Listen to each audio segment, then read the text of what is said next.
1 मई से 18 से ज्यादा उम्र के लोगों के लिए वैक्सीनेशन शुरू हो रहा है। अब जाहिर सी बात है, ऐसे में लोगों के मन में वैक्सीनेशन को लेकर कई तरह के सवाल हैं, लेकिन चिंता मत करिए, उनके जवाब हम आपको दे रहे हैं। वैक्सीन के लिए रजिस्ट्रेशन कैसे करें? वैक्सीन का रजिस्ट्रेशन आप आरोग्य सेतु ऐप या कोविन पोर्टल पर कर सकते हैं। यहाँ आप अपनी सुविधा से वैक्सीन लगवाने का दिन और समय तय कर सकते हैं। रजिस्ट्रेशन के लिए किन किन डॉक्यूमेंट्स की जरूरत होगी? रजिस्ट्रेशन के लिए एक पासपोर्ट साइज फोटो के साथ कोई भी एक सर्टिफाइड फोटो आईडी प्रूफ जैसे Aadhaar, driving licence, PAN card, voter ID वगैरह की जरूरत होगी। क्या वैक्सीन लगवाने के समय भी फोटो आईडी ले जानी होगी? हाँ, जो आईडी आपने रजिस्ट्रेशन के समय दी थी उसी को साथ ले जाना होगा।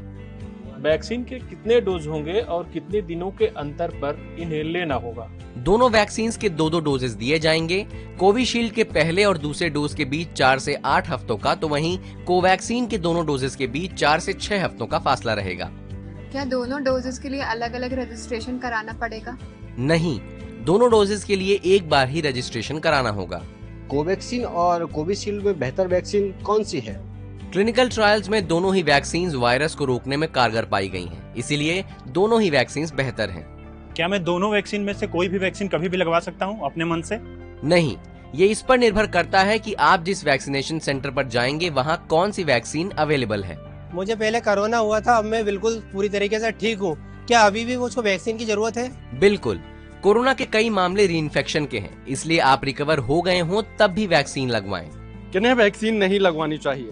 प्रेग्नेंट महिलाएं, स्तनपान करा रही महिलाएं, कोरोना मरीज या किसी भी गंभीर बीमारी से पीड़ित व्यक्ति वैक्सीन न लगवाएं। मैंने पहला डोज कोवैक्सीन का लगवाया, दूसरा कोविशील्ड का लगवा सकता हूँ? बिल्कुल नहीं, आप पहला डोज जिस भी वैक्सीन का लगवा रहे हैं, दूसरा डोज भी उसी वैक्सीन का लगवाएं। क्या वैक्सीन लगवाने के बाद भी मास्क लगाना पड़ेगा? बिल्कुल, वैक्सीन लगवाने के बाद भी पहले की तरह ही सावधानी बरतना जरूरी है। शरीर में एंटीबॉडी बनना कब शुरू होगी? वैक्सीन के दोनों डोजेस लेने के 2 से 3 हफ्तों के भीतर शरीर में एंटीबॉडीज बनना शुरू हो जाती हैं।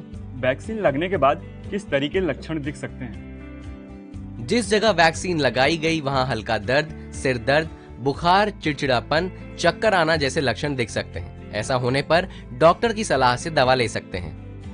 क्या वैक्सीन लगाने के बाद भी कोरोना हो सकता है?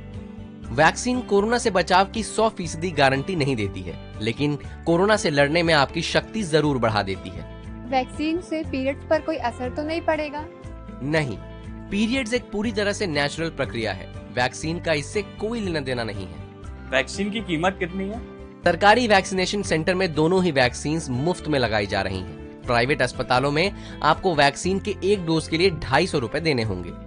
तो उम्मीद है वैक्सीनेशन को लेकर सभी सवालों के जवाब आपको मिल गए होंगे। तो जल्द से जल्द वैक्सीन लगवाएं और कोरोना को हराएं।